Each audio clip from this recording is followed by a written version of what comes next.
What's up, everybody? Welcome back. We're here with some more PGA DFS picks and lineup advice, this time for the Charles Schwab Challenge down at Colonial Country Club in Texas. DraftKings, FanDuel, lineup advice, picks, bets, everything you need to crush this PGA event. Welcome. I'm Brian Jester, co-founder here at Occupy Fantasy. If you're new here, welcome. What we do in these PGA videos every week is we talk about the weather, what is important at this course for the golfers in your DFS lineups, how the betting markets are reacting, which golfers' odds to win are improving throughout the week, very important. And then we'll take a look at some ownership, who the highest projected ownership plays, and who are some sub 5 or 6% options that can help us win GPPs. So let's get started. Now, Colonial Country Club, let's bring up the daily plug, occupyfantasy.com. Our writer, Niramata, does a great job every week giving his top plays and writing about the important course characteristics. And we see Colonial Country Club in Texas. Now, I think there may be some narratives out there about this course, and it's interesting when we were creating the model for this week.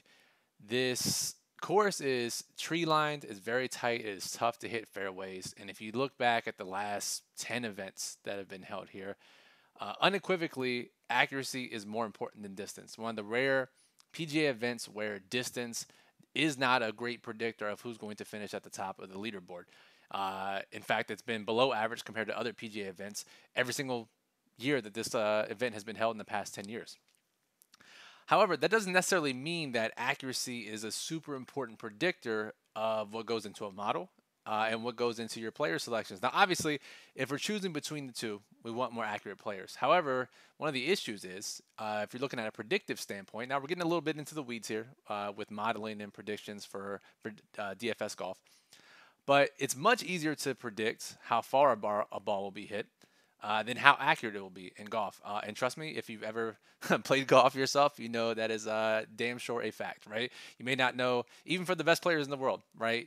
Generally, you know how far you're going to hit it. Where it's going to go is a much greater mystery. And because of that, if you look at in-event predictions, right? If you look at, let's say, last year's 22 event where Sam Burns won. If you look at accuracy within the event, it was a little bit better of a predictor of who's at the top of the leaderboard than your average PGA event. Some other years, though, here at Colonial, it wasn't. It was actually lower than PGA Tour average, which may be counterintuitive. And if you look at what we try to do, which is most important, look at players' stats coming into an event, there's really no difference from this course and any other PGA event when it comes to accuracy. Distance is way less correlated, like we said, but accuracy can be hit or miss. And why may that be if it's so tough to find fairways here, tree lined, and a couple of reasons. One is because it is so tough for everyone, and because it's so tough to predict. Sometimes it doesn't matter because everyone's missing the fairways. They're super tiny. It's one of the hardest courses on tour to hit fairways, so that makes it difficult, obviously, and because if you look at some of the events, some that have been held here, sometimes it doesn't matter at all. So while we may want to look at accuracy, and again, we'll use it as a tiebreaker, we think that players who are super accurate off the tee may be a little over-owned this week, considering what has been historically great here. So if you see a player's ownership, you look at their accuracy rankings. And the other point here is driving accuracy. Sometimes it may not take into account that a lot of players here at this event will have to not hit driver off the tee because they're trying to be more accurate. And that may not be reflected in the driving accuracy stats that you're pulling. So all this is a long way to say, yes, accuracy does matter, but it's a little bit difficult to predict. Some years it doesn't matter as much as others here. More importantly, approach is the biggest and number one goal of golfers that we should be looking for here. Guys who can hit greens in regulation, guys who can get close to the pin, and then around the green because the greens are small as well.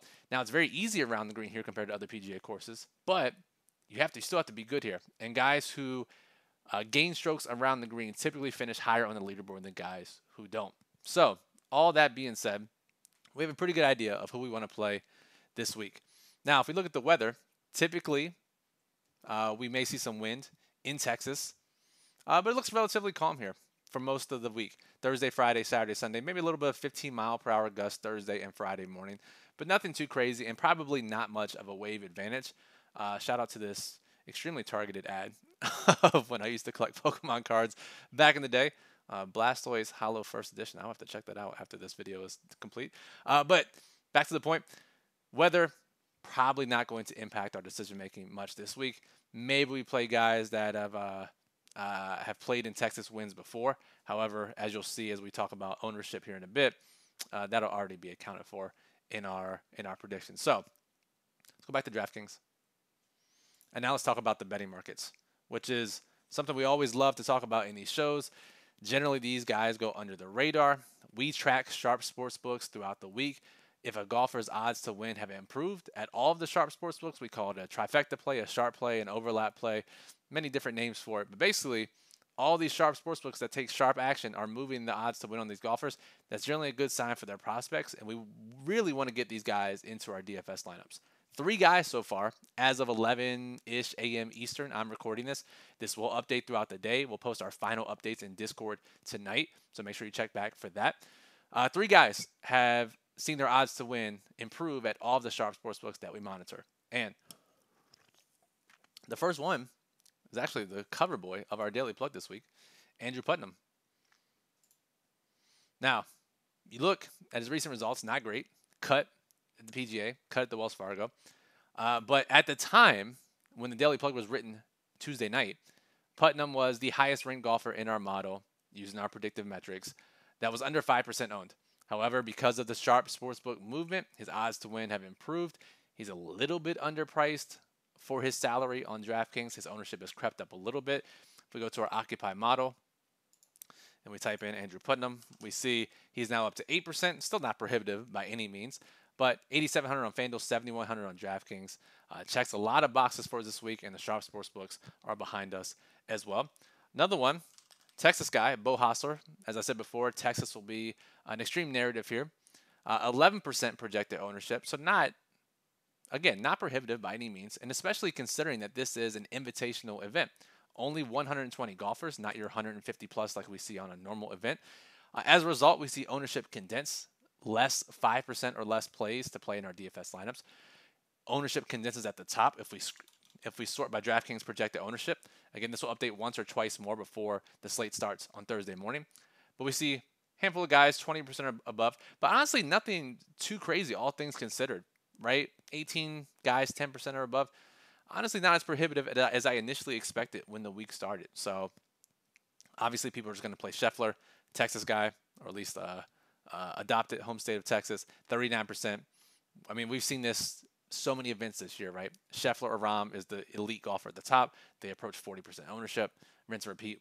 Fortunately, we have plenty of events to draw experience from when playing these types of ownership discrepancies. So we have Beau Hossler, Texas guy. We have Andrew Putnam. And the final one is Brian Harman, who we talk about around the green. We talk about approach play. Harman fits the bill. And again, these recent results aren't that great. Cut, T7, cut, T44, cut, not great, right?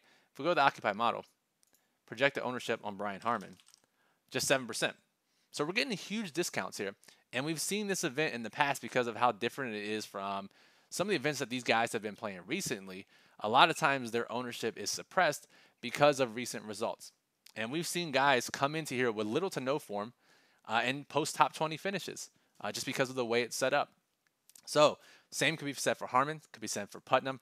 So what I would say this week is don't be afraid to play guys who you look at their game logs or their event logs and they missed some cuts recently, because this is an event where it doesn't matter as much as some other events. So that's a very good nugget to have when it comes to building lineups this week, especially for our large field contests and even for our smaller GPPs.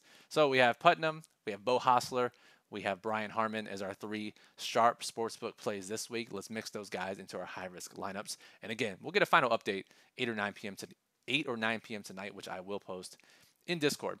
All right, speaking of ownership, let's stay on the model here and let's talk about some of these chalkier options. The most highly projected owned plays on DraftKings this week. Talked about Scheffler. It's hard not to approach what the field is playing in if you're playing multiple lineups, around 40%. And there are going to be plenty of cheaper options to help fit him in, and plenty of lower owned options, as we've seen already so far, that can help balance out that ownership. So I have no problem if you want to play Scheffler this week. Other ones, Sungjae Im. We talk about recent form. I imagine many of you may have played him last week at the PGA. But Sung Jae uh, finished like a billion over, yeah, 13 over last week, nearly dead last in the PGA Championship. But obviously before that had great form. So it just goes to show that, recent form, obviously we would love to have guys who've been playing great, but it's golf. And if you played golf before, like I said, you know that form can come and go, even for the best players in the world. So Sung Jae, and then Victor Hovland, Jordan Spieth, Ricky Fowler. One other guy I wanted to discuss here is probably our favorite play of the 15% or higher group is Tommy Fleetwood. He ranks #1 in our model. All the metrics that we look for that our model told us was important before the event starts, Fleetwood ranks in the top 20 in every single metric, which helps him achieve his #1 ranking on DraftKings in our model and FanDuel as well. And Niramata also wrote him up in the Daily Plug, so we got some subjective reasoning as well. Fleetwood, one of the best plays on the board. 2 top 5s in the last 5 events, 2 top 20s. Talking about recent form, if you want that comfort, Fleetwood has that for you. So Fleetwood, Scheffler, some of these guys. Who else? Spieth is the interesting one here. Obviously has dominated in Texas at this event as well. Dealing with that wrist injury, did play in the PGA Championship last week. Doesn't seem to have any ill effects from it. Now, I think maybe reading between the lines, he may not have played this event if it wasn't in Texas. But it's hard to argue with the course history here in Texas form. Now, if we're looking for some lower-owned options to balance out these higher-owned guys, let's use the DK ownership filter in the model here. And we're looking at 6% or less. So we get last year's winner, Sam Burns, at 6% or less. Obviously, he has been great, or at least not as good as he was last year so far this year, but 6% or less. So we got to like to see that. Ryan Palmer, who we have talked about many times on these shows throughout the year or throughout the season, and we've probably have missed on Palmer more than we have hit. However, the last time we talked about him, the last time he was written up in the Daily Plug, he top 5 that event. Let's go back to DraftKings. Let's bring up Ryan Palmer. And that was at the Byron Nelson. He did finish T8, dropped a little bit there towards the end, but was in the top 5 for most of the event. However, Texas, and this is his home course, Colonial. He's talked about many times how he wants to win at this course. I mean, you could say you want to win as much as you want, right? Doesn't necessarily mean you're going to win. But knowing the course, super helpful here. And Palmer at 6%. Again, one of the things that we'll talk about here, right? There's plenty of golf data out there. There are plenty of great projections. Ownership is normally pretty sharp for the most part. And so if we're looking to get an edge in our GPPs, and especially our larger GPPs, we have to find subjective, narrative, qualitative reasons to play golfers. And when a guy is 6%, Palmer, right? You're not necessarily playing Brian Palmer in your cash games. That would be a bad move probably. But if we're looking for subjective or qualitative reasons to play a guy that the field may be missing out on, that traditional projections are missing out on, because Palmer is not going to rank highly in our model if you look at just purely stats. But if you bring in some qualitative metrics to it, Palmer should be owned higher than 6%, and we're willing to get higher than 6%, assuming we get that home course bump from Palmer this week. All right, going back to the model, a couple other names that I will give you. Tom Hoge, highest ranked golfer that is actually under 5% now. We talk about approach play. Hasn't been great this year overall, but we talk about approach play. Hoagie's got to be considered at 5%. Sepp Straka. If you read any traditional golf handicappers, especially the Euro guys, they are big on, and again, this won't be accounted for in projections. This is more of a confidence thing. Guys who, and we've talked about it on this show before, guys who go low in the previous week's final round to build some momentum into this final week. And what better way to do it than in a major? So we have, if you look at guys who finished highly, got hot on Sunday of the PGA Championship, we have Sepp Straka, we have Cam Davis, Kurt Kitayama. Kitayama ranks highly as well for us. He's a little bit higher owned this week. I believe we have him projected for 9%. Where's Kitayama? Yeah, we have him projected for 9%. But these guys, again, maybe a little under-owned by traditional projections if they get that confidence momentum boost from round 4. So another thing to consider. That's a great way if you're doing your own research. Go back and look at the previous week's round 4, sort by best score to lowest score. See guys who went low on Sunday, and then look to see if they're maybe a little under-owned this week as well. All right, let's go back to 6% or less. I'll give you a couple more names here. Carson Young, 3% projected ownership. A guy who has been pretty outrageous this year. Carson Young, 6,300, 3% projected ownership. top 15 at the Byron Nelson, right? Top 15 in Mexico, 19th at the Heritage, uh, really low at the Puerto Rico in that alternate event week, finished third there, and just shot like a 62 to qualify for the U.S. Open in Texas a couple days ago. Now in this event, 3% for a guy who's been red hot to start the year. This is a guy where we've talked about it. We talked about Davis Riley last year, Justin Suh, those types of guys who traditional projections, traditional golf community haven't caught up on. They haven't proved it necessarily. I would argue that maybe Carson Young already has. But you talked about guys that haven't proved it yet. We can get ahead of their long-term ceiling and get them at super low ownership. Carson Young's another guy. I mean, just all the factors point to him having the ability to go really low, maybe even win this event at 6,303%, and like a really big number if you want to bet him to win in the betting markets. So keep that in mind. Carson Young. Who else here that sticks out to me? One more guy. We speak about Texas form. It'd be a disservice not to bring up Kevin Tway. 3 of his top 6 best performances ever on the PGA Tour have come in Texas. He's been pretty decent lately as well. Kevin Tway, 1%, 6,300. T11 at the Byron Nelson in Texas, right? Cut.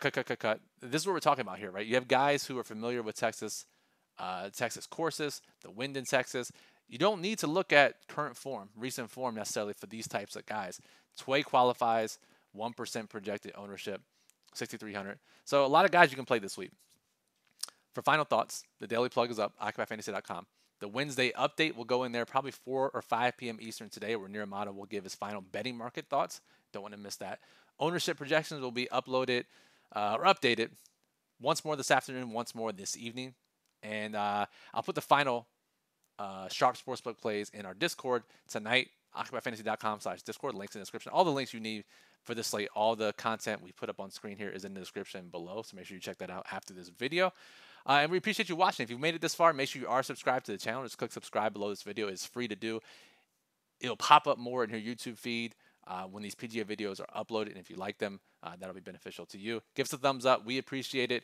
Yeah, we need as many thumbs up as we can get to help others find this video. That lets us know to continue to make these types of PGA videos. So if you like it, you want to see these continue to be made, give us that thumbs up. Any questions, comment on the video. I'll monitor the channel throughout the evening and early morning. But Discord is also the best way to reach us. So Brian Jester for Occupy Fantasy, thank you for listening and good luck at the Charles Schwab Challenge.